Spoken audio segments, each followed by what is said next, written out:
This is what I am trying to stress. The world, Sri Aurobindo says, the word has to be captured and given to the world. The higher mental states are actually inner stations, levels of consciousness, like the seeds. This seed is a level of consciousness in our mental plane. You sit in the Chief Minister's seat. The Chief Minister, wherever he sits, the seat becomes Chief Minister's seat.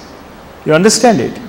So that is the mental seat, and the physical seat is the seat where he sits in the office. So this Chief Minister's seat must be a word in the Chief Minister's mental plane where he sits there, and because he is sitting there because of his mental prowess, he is sitting in the seat. I am just giving an example of the seat. It may be the seat of an engineer or a scientist or somebody. You can understand now this seat and the asanas you do with the mind, with the body, and then various seats, sadas, make a house, griha, where you are housed in the mental plane. Our mental plane we house as a Hindu, somebody else as a Muslim, somebody else is housed as a Christian. Those houses becomes the Devalayas, and the Devalayas become the nucleus of the towns. Places or statuses, Dhama. Dhama are the multi-storied buildings we are having. So our higher mental plane is working. It is reflected as a multi-storied building in the physical plane, but we are not aware of this connection. And Sri Aurobindo continuously emphasizes that there is a continuity of consciousness from Sat to the matter. It is a continuity where the various levels come down, come down, come down, but they just come down, but the source is that. So for the multi-storied statuses, what is the consciousness which makes you stay in a multi-storied building? Do we know? No. We are forced to stay there because of various other constraints.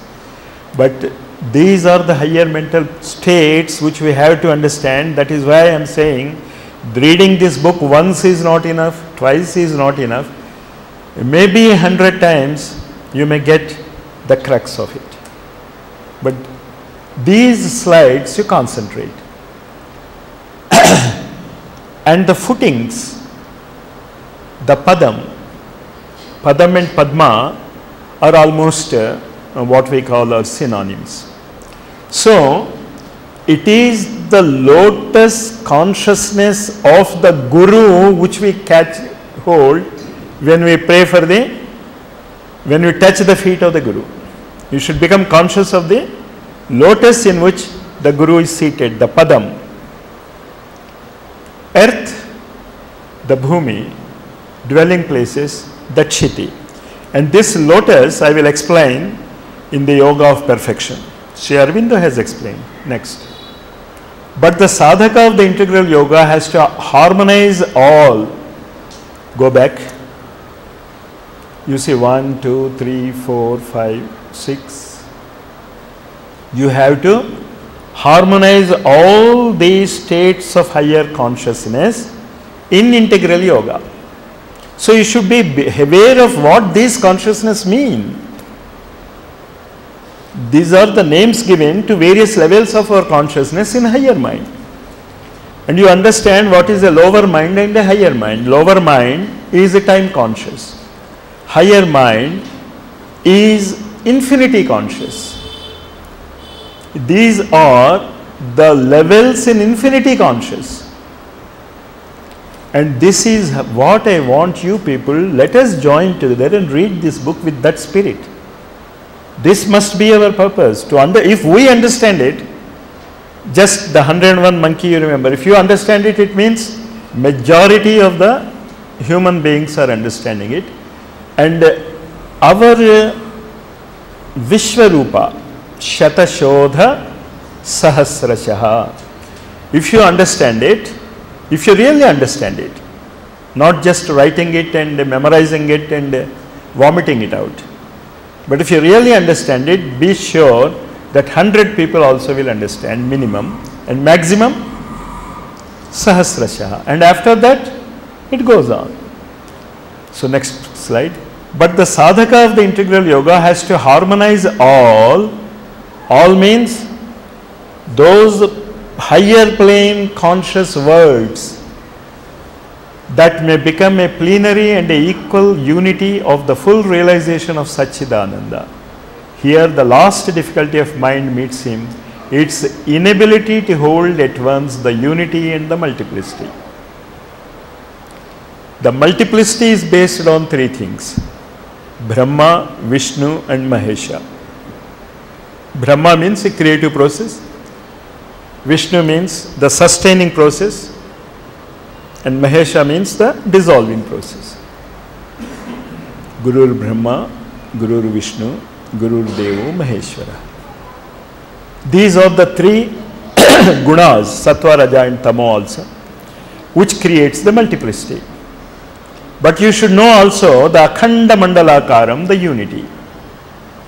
So these two shlokas of Guru Stotra is the basis of integral yoga. You know the multiplicity and you know the unity, which strings the multiplicity as if Sutre Manigana Yuva, as the beads are threaded by the thread. The one unity is threaded into all these souls of human beings. Next. Next slide. Now, the explanation part of this one becoming many but still being one is something which can't be expressed in words, and therefore a symbol and a legend. What is this title given to any book? Huh?